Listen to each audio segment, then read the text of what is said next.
Inigualable corazón. Cuando uno se enamora, dice, ay, qué hermoso corazón tiene la persona, el cónyuge o con de quien se está enamorando, y porque en el noviazgo todo es como que, wow, pura belleza, ¿verdad? ¿O me equivoco? Por eso la palabra no vio es que no vio lo que estaba enfrente de usted. Así que, hermano, nunca podremos negar que Dios es bueno. Nunca podemos negar que Dios tiene un corazón tan grande para con nosotros, aunque seamos quien seamos, tengamos los defectos que tengamos, sigamos por ahí haciendo cosas que a Dios no le agradan. Dios tiene un corazón bueno para con nosotros. Amén. Y por eso es un inigualable corazón. Hay seres humanos que por ahí hemos escuchado que han surgido, han hecho muchas cosas por la humanidad o por los pobres o por aquella gente que necesita, y son reconocidos posiblemente por el gobierno, por alguna organización religiosa o hasta por la misma gente, que son reconocidos porque hicieron algo, porque dicen, es que tienen un buen corazón. Bueno, hermanos, qué bueno, pero ellos fueron inspirados por alguien, y ese alguien es Jesucristo, quien todo lo puede hacer. Nosotros somos movidos a hacer algo porque amamos al Señor. Nosotros somos movidos en el corazón para ir y ayudar a aquellos que necesitan. ¿Alguien que conoce del Señor va y le roba algo a alguien? ¿Alguien que conoce del Señor o de Dios, de la palabra de Dios, va y le ofende a alguien o le hace alguna travesura o busca hacerle daño a alguien? No. ¿Por qué? Porque hay un corazón inigualable dentro de aquella persona, sea hombre o sea mujer, que conoce a Dios, y es un corazón bueno, un corazón blandito, un corazón que ama sin esperar y sin saber qué cantidad va a dar. Ese es un corazón de Dios. Amén. Amén. Pero nadie se va a comparar con Dios. Por más bueno que la persona sea, o por más bueno que lo cataloguen bueno o buena, nunca se va a poder comparar con el amor de Dios. Porque el amor de Dios es tan grande. ¿Qué hicimos ahorita? La Santa Cena, que dio a su Hijo en rescate por nosotros. Yo me pongo a pensar, veo a mis chiquitines, o si usted tiene algún bebé chiquito, usted daría a su hijo por la salvación de alguien más. Ok, que muera mi hijo para que se salve aquí. Eras de pensar, ¿verdad? Sin embargo, Dios no lo pensó. Lo hizo por amor. Por eso es su corazón tan grande. Vayan conmigo, por favor, al libro de Éxodo, capítulo 32. Vamos a continuar viendo lo que nos quedamos el pasado domingo, para ver lo que es nuestro Dios tan grande. Y a pesar que mucha gente critica la palabra de Dios, mucha gente no está de acuerdo en lo que a veces la palabra de Dios dice, y mucha gente juzga a Dios. ¡Ay, tremendo! Pero vamos a ver algo tan impresionante que nos vamos a quedar tan sorprendidos. Versículo 11 del capítulo 32, está ahí conmigo, por favor. Dice la palabra de Dios: entonces Moisés oró en presencia de Jehová su Dios y dijo: oh Jehová, ¿por qué se encenderá tu furor contra tu pueblo, que tú sacaste de la tierra de Egipto con gran poder y con mano fuerte? Porque han de hablar los egipcios diciendo: para mal los sacó, para matarlos en los montes y para rearlos de sobre la faz de la tierra. Vuélvete del ardor de tu ira y arrepiéntete de este mal contra tu pueblo. Acuérdate de Abraham, de Isaac y de Israel tus siervos, a los cuales has jurado por ti mismo y les has dicho: yo multiplicaré vuestra descendencia como las estrellas del cielo, y daré a vuestra descendencia toda esta tierra que he hablado, y la tomarán por heredad para siempre. Versículo 14. Entonces Jehová se arrepintió del mal que dijo que había de hacer a su pueblo, Y volvió Moisés y descendió del monte trayendo en su mano las 2 tablas del testimonio, las tablas escritas por ambos lados, de uno y a otro lado estaban escritas. Vamos a ver la acción que hizo Moisés. El domingo pasado hablamos del becerro de oro que hicieron, ¿recuerdan? El becerro de oro, y Aarón y el pueblo dice, pues estos son tus dioses que te sacaron de Egipto. Un becerro de oro. Algo, una imagen que para Dios es idolatría. Ahora dice que iba a ser un mal, que iba a terminar con el pueblo por haber hecho esas abominaciones. Ahora hablamos también que lo que estaban practicando este pueblo delante del becerro era parecido a lo que Sodoma y Gomorra vivía. Había desenfreno total, había, como dice la palabra, orgías, había bebida, había comida en abundancia. Estaban totalmente distorsionados. ¿Por qué? Perdieron por un momento la fe porque Moisés no bajaba del monte. Ahora, aquí dice que Dios iba a terminar con el pueblo, pero Moisés interviene, ora, intercede por el pueblo. Y es la figura que tenemos de Jesucristo ante el Padre. Él está intercediendo por nosotros. Y Moisés dice, no les hagas daño. Hablamos de cómo Moisés, ese corazón que tiene Moisés, se puso en medio y dice, no les hagas nada. Empezó a orar por un pueblo pecador. Empezó a orar por un pueblo idólatra. Y quiero hacer un énfasis muy importante aquí, porque aquí dice que Dios se arrepintió. Vaya conmigo al libro de los Números, unos libros adelante, un libro adelante, 2 libros. Dice en el libro de Números, el capítulo 23. Quiero aclarar esto porque mucha gente piensa que Dios se arrepiente, que Dios cambia. Dice el versículo 19 del capítulo 23 de Números. ¿Está ahí conmigo? Dice la palabra de Dios, Dios no es hombre para que mienta, ni hijo de hombre, ¿para qué? Para que se arrepienta. Y dice la escritura, Él dijo y no lo hará, habló y no lo ejecutará. Aquí hay 2 términos muy importantes, hermano. Dice que no es hijo de hombre para que se arrepienta.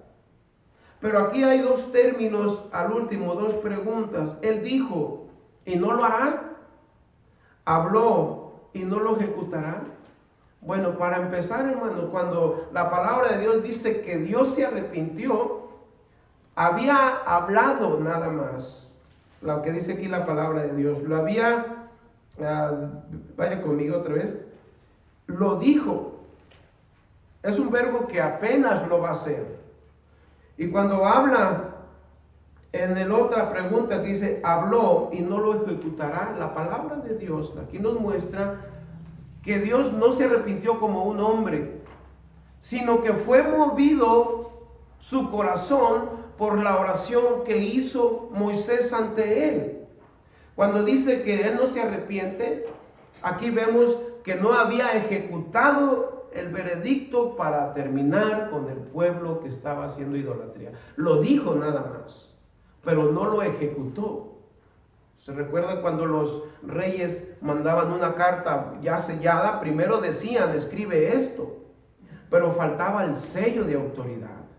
Y esto es lo que sucedía aquí. Por eso, si vemos la palabra, dice en el versículo 14 de Éxodo 32, y entonces Jehová se arrepintió del mal que dijo, ahí está la clave, que había de hacer a su pueblo, mas no lo ejecutó, no lo confirmó. Esto quiere decir que su arrepentimiento que dice aquí fue que su corazón se movió a misericordia. ¿Sí me entienden? ¿Entendemos eso? Dios se movió en su corazón a misericordia, mas sin embargo mucha gente toma esta porción de la escritura diciendo, no, que Dios no se arrepiente, no, que Dios que no cambia. Hermano, Dios nunca cambia.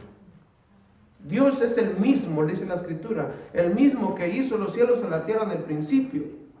El Dios que sacó a este pueblo y el Dios que es nuestro Dios a hoy es el mismo. Él nunca cambia. Pero la escritura aquí nos muestra en este arrepentimiento es que su corazón fue movido por la oración de Moisés. Hablábamos que cómo posiblemente pensar Moisés oró ante Dios, hincado, tirado en el suelo boca abajo, llorando. Sin embargo, el pueblo, ve como el pueblo, nosotros a veces somos medios como que no agradecemos a Dios. Alguien intercede por nosotros y no pasa nada y estamos bien. Ay, es que creo que yo la hice. Hermanos, hay alguien que intercede por nosotros. Jesucristo, delante del Padre. Y dice la escritura en el versículo 15, y volvió Moisés y descendió del monte trayendo en su mano las 2 tablas del testimonio, las tablas escritas por ambos lados, de uno y otro lado estaban escritas. Dios le dice a Moisés, baja porque tu pueblo está descarriado. ¿Se entristecería Moisés al escuchar? Porque Moisés no sabía lo que estaba sucediendo.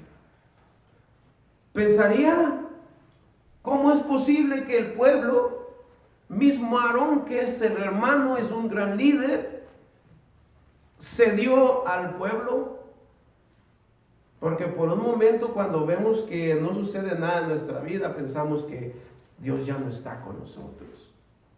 Y es lo que les faltó a estos hombres, a estas mujeres, a estos niños. Y empezó a bajar Moisés con los mandamientos, pensando posiblemente, ¿qué voy a hacer cuando vea todo esto? Sabemos que Josué subió con él, pero no subió hasta la presencia de Dios. Y dice el versículo 16, y las tablas eran obra de Dios, y la escritura era escritura de Dios grabada sobre las tablas. ¿Puedes poner la foto? Ando investigando una foto de las tablas. Mire qué hermosas las preciosas tablas que Dios, no son cualquier tablas de cualquier monte o de cualquier piedra. Dios las hizo, Dios escribió. Y vamos a ver más abajo, dice que fueron escritas por el dedo de Dios. No Moisés las estaba ahí esculpiendo. Mismo Dios, porque dice la escritura en el 16, y las tablas eran obra de Dios. Y la escritura era de Dios grabada sobre las tablas. Ahí estaba. ¿Por qué Dios decidió tomar un material de este? Porque si usted va a algún lugar rocoso y usted graba algún nombre o su nombre, cuando usted regrese ahí va a estar todavía. Dios lo hizo para que no se borraran, porque es muy difícil que una inscripción en una piedra se borre. Si alguna pintura dura muchos años, ha ido por este rumbo para allá, por Old Man Road, para Victorville, hay unas piedras grandotas que están todas rayadas. Es muy difícil que se borren. Ahora, si están esculpidas, si están grabadas, menos se van a borrar. Es un material que dura. Y dice la escritura, cuando oyó Josué, versículo 17, el clamor del pueblo que gritaba, dijo a Moisés, alarido de pelea hay en el campamento. Y él respondió, no es voz de alaridos de fuertes, ni voz de alaridos de débiles, voz de cantar oigo yo. Y dice el versículo 19, y aconteció que cuando él llegó al campamento y vio el becerro y las danzas, ardió la ira de Moisés y arrojó las tablas de sus manos y las quebró al pie del monte. Y tomó el becerro que había hecho y lo quemó en el fuego y lo molió hasta reducirlo a polvo que esparció sobre las aguas y lo dio a beber a los hijos de Israel. Y dijo Moisés a Aarón, ¿qué te ha hecho este pueblo que has traído sobre él tan grande pecado? Y respondió Aarón, no se enoje mi señor, tú conoces al pueblo que es inclinado al mal. Moisés venía con los mandamientos, venía con las ordenanzas para el pueblo, para una vida más mejor, para que vivieran una vida alejada del pecado y de la idolatría. Cuando ve esto Moisés, dice Josué, yo escucho como que están peleando. Hermano, pues andaban todos hechos por ahí, dicen, en desorden. Andaban tomados porque dicen que bebían y comían, danzaban, andaban bailando, no sé, posiblemente algo que no estaba totalmente bien. Y dice Moisés, oigo que están cantando, pero están cantando a un Dios falso. ¿Qué tan rápido se les olvidó que Dios mostró su poder a través del tiempo que venían de Egipto hasta donde se encontraban y que nunca les había faltado nada? ¿Tan pronto se olvidan las cosas? ¿Tan pronto se olvidan los milagros? Espero que nosotros nunca se nos olvide de dónde Dios nos rescató. Amén. Y lo que dice la Escritura, que tomó las tablas y las quebró. Es un acto simbólico del rompimiento otra vez de Dios con su pueblo, otra vez la separación.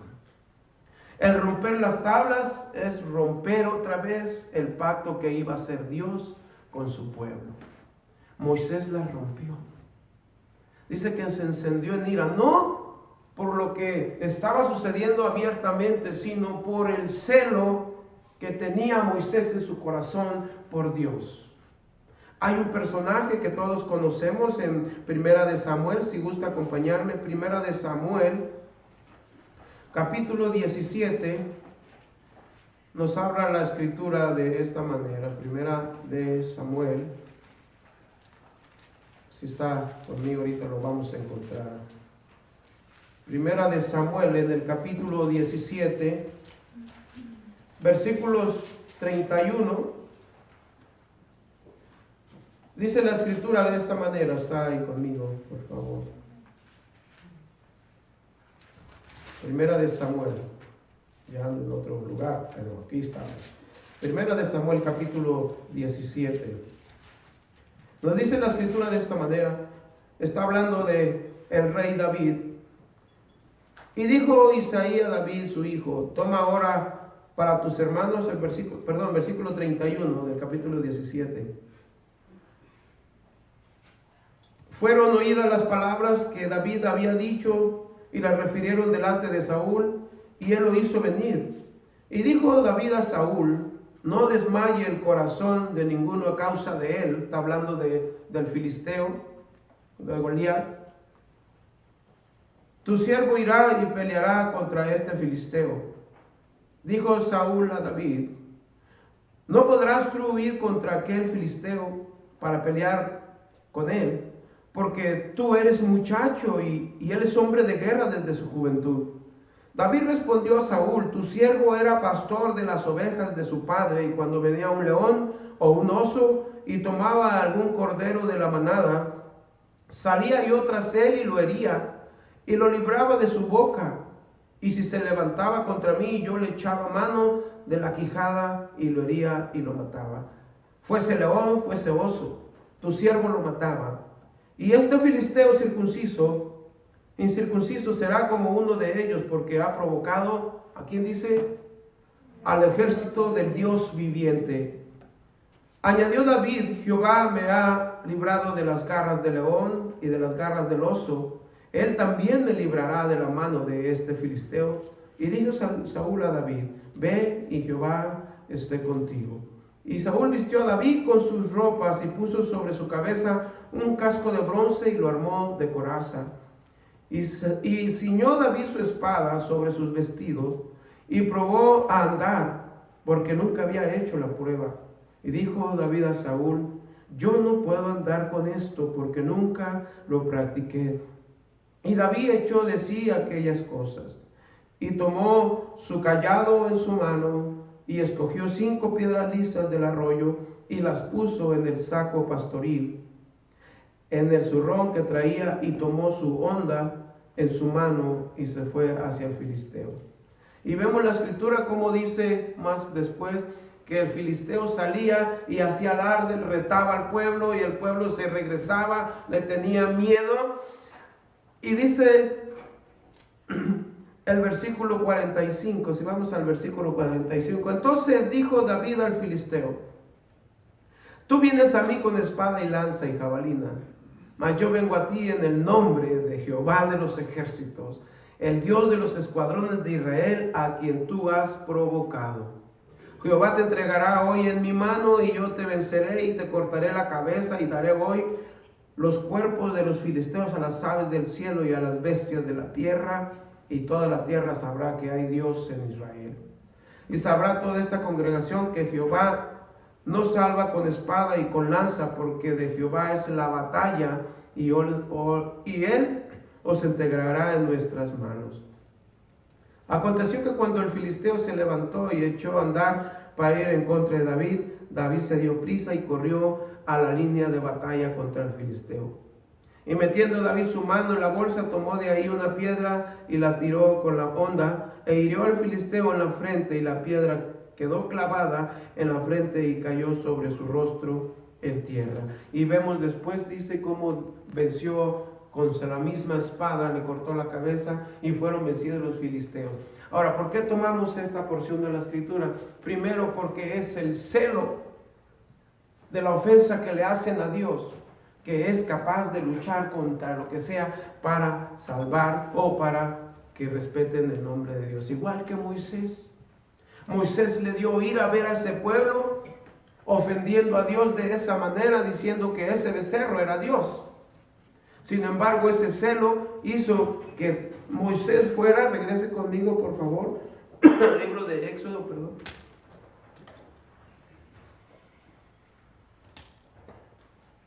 En el versículo 21, cuando le dijo Moisés a Aarón, ¿qué te ha hecho este pueblo que has traído sobre él tan gran pecado? Y respondió Aarón, no se enoje mi señor, tú conoces al pueblo que es inclinado al mar. Porque me dijeron, haznos dioses que vayan delante de nosotros, porque a este Moisés, el varón que nos sacó de la tierra de Egipto, no sabemos lo que le haya acontecido. El celo de Moisés, vimos el celo de David defendiendo a Dios. Ahora Moisés está defendiendo a Dios. Un Dios de un corazón, hermano, de un corazón tan grande, de un corazón inigualable, de un corazón de amor que a pesar de todo se abstuvo o se detuvo a no terminar con este pueblo. Primero, ¿qué iba a hacer este pueblo sin la presencia de Dios en medio del desierto? ¿Qué iba a hacer? Moisés sabía que sin Dios no había esperanza para la tierra prometida. Sin Dios, sin la presencia de Dios, no iban a ser fácilmente vencidos por los demás pueblos de alrededor. Porque cada vez que se movían, enfrentaban a algunos enemigos. Sin la presencia de Dios, ¿quiénes somos nosotros? Nada, nadie. Por eso Moisés oró y rogó. Por eso es importante estar orando, hermanos, ante Dios, para que Dios esté con nosotros todos los días. Amén. Amén. Y dice que Aarón le dijo que este pueblo fue el que lo obligó a hacer esto. Hermanos, Aarón era un grande líder. Recordamos que en el libro de Éxodo, algunos capítulos atrás, Dios lo llamó en voz audible a Aarón para que fuera siervo de él y ayudante de Moisés. Y ya se le había olvidado que Dios era un Dios poderoso. Ya se le había olvidado que Dios le había hablado. Y dice el versículo 24, okay, se parece a mí. Y yo le respondí, ¿quién tiene oro? Apartarlo, y me lo dieron y lo eché en el fuego. Y dice, ¿qué? Da risa esto, ¿no? Salió un becerro. ¿Cómo voy a agarrar el material y lo echan en el fuego? Y yo, a ver, hay que esperar que salga, que salió un becerro. Cuando versículos pasados dice que él lo talló en buril. Sus manos hicieron ese becerro. Ahora, ¿qué le está diciendo Moisés? Pues yo nada más eché el oro ahí y ya salió el becerro. Nada más. ¿Con quién se lo iba a creer, verdad? Ay, pues ya, mira, Moisés, me dieron el oro y yo lo eché en el fuego, ya. Menos acordamos, ahí ya estaba el becerro. Siempre buscar, echarle la culpa a alguien más. No, pues que yo no lo hice, ¿verdad? Es que fue alguien. Pues mire, pues aquí viene la tendencia del pecado de Adán y Eva. ¿Quién te dijo que comieras de ese fruto? Ah, la mujer que tú me diste, ¿verdad? Y la mujer, no, la serpiente, y ahí, a ver, ¿a quién se echa la bolita? No. Pero vea lo que es la profundidad de la desobediencia. Una separación de Dios, vivir en pecado y tener una vida de desorden. Sin embargo, dice en el versículo 25, y viendo Moisés que el pueblo estaba desenfrenado porque Aarón le había permitido para vergüenza entre sus enemigos, se puso Moisés a la puerta del campamento y dijo: ¿quién está por Jehová? Júntese conmigo.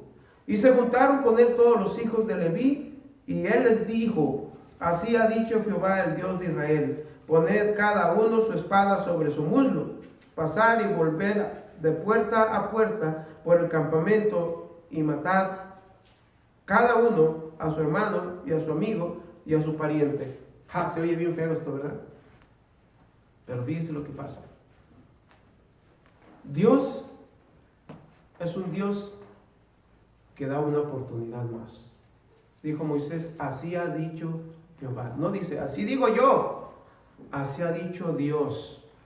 El que esté de parte de Dios, véngase para acá conmigo. Y los que no están de parte de Dios se quedaron ahí. ¿Qué quiere decir esto, hermano? El despreciar a Dios, el no vivir en los caminos de Dios, el no tener el conocimiento pleno de quién es Dios, le va a traer una tragedia. Cuando no vivíamos con Dios y hacíamos nuestro pecadito o nuestro pecadote, después que venía la consecuencia, ¿qué decíamos? ¿Para qué lo hice, verdad? Entonces, hermanos, si no estamos de parte de Dios, entonces ¿a dónde estamos? Estamos de parte del pecado, de parte del enemigo. Dios da la oportunidad de que escojamos dónde vamos a vivir. Y mucha gente le echa la culpa a Dios por la vida que lleva, cuando dice la palabra de Dios que Él no desprecia a nadie, que Él espera que se arrepientan, que le conozcan, que cambien el sistema de vida, el sistema de hacer las cosas, el modo de vivir. Sin embargo, aquí dice, Dios dijo esto: no están conmigo. Entonces, ¿qué dice? El que no está conmigo está, dice el mismo Señor Jesús, sino el que no está conmigo está en contra de mí. El que no recoge conmigo desparrama. La palabra de Dios, hermanos, no es para tener miedo, es para tener alegría de que tenemos a un Dios que nos perdona y nos acepta. Mucha gente no viene porque dice: ay, es que cometí muchos pecados y pienso que a lo mejor Dios nunca me va a perdonar. Hermanos, Dios es un Dios de amor. Un Dios que nos perdona. Un Dios que no importa lo que haya pasado, Él está atento a nuestra vida todo el tiempo y nos acepta tal y como somos. Nos acepta tal y como somos. Bendito sea Dios. Miren la escritura en el libro de los Hebreos, en el capítulo 4, por favor. Libro de los Hebreos, en el capítulo 4, nos habla la escritura de lo precioso que es nuestro Dios. Hebreos capítulo 4. Si está conmigo, me dice, por favor. En el versículo 14 y versículo 16 dice la escritura: por tanto, teniendo un gran sumo sacerdote que traspasó los cielos, Jesús, el Hijo de Dios, retengamos nuestra profesión, porque no tenemos un sumo sacerdote que no pueda compadecerse de nuestras debilidades, sino uno que fue tentado en todo según nuestra semejanza, pero dice, ¿qué más? Pero sin pecado. Y esto es lo que Dios quiere. Acerquémonos pues confiadamente al trono de la gracia para alcanzar misericordia y hallar gracia y oportuno socorro. Oportuno socorro quiere decir que estamos listos para recibir el amor de Dios. Amén. ¡Wow! Hermano, esto a mí me impacta, porque siendo o conociéndonos, nosotros nos conocemos, ¿verdad? No podemos mentir. ¿Sabes? Se miran en el espejo, sabes que tú no eres pecador, ¿verdad que no? Conociéndonos, hallamos gracia delante de Dios. Somos débiles en muchos aspectos, pero dice que Cristo venció, que en Él tenemos nosotros la victoria también. Tenemos que cuidarnos bastante del mundo y sus raíces, tradiciones, y vengamos donde Dios nos va a llevar de la mano. Amén. No se nos olvide, hermano, que Dios tiene un corazón incomparable, que a pesar que veamos muchas tragedias que relata la Escritura, todo estaba obrando para bien. Dios es un Dios de segundas oportunidades. No pensemos que Dios es un Dios que está juzgando y nos está señalando cada momento que fallamos. Al contrario, todos somos bienvenidos a la presencia de Dios. Amén. Póngase de pie, vamos a orar y darle gracias al Señor por su palabra. Padre amado, damos muchas gracias, Señor, por su amor incomparable, Señor, por todo lo que hace, que a pesar de todo y de cómo somos, Dios nos sigue dando oportunidad de acercarnos al trono de su gracia. Que esta mañana, mis hermanos, se vayan en su corazón lleno de alegría de saber que cualquier cosa o cualquier hecho que hayamos realizado en contra de su voluntad o en contra de su presencia, Dios, usted nos perdona y damos muchas gracias en el nombre de Jesús. Amén.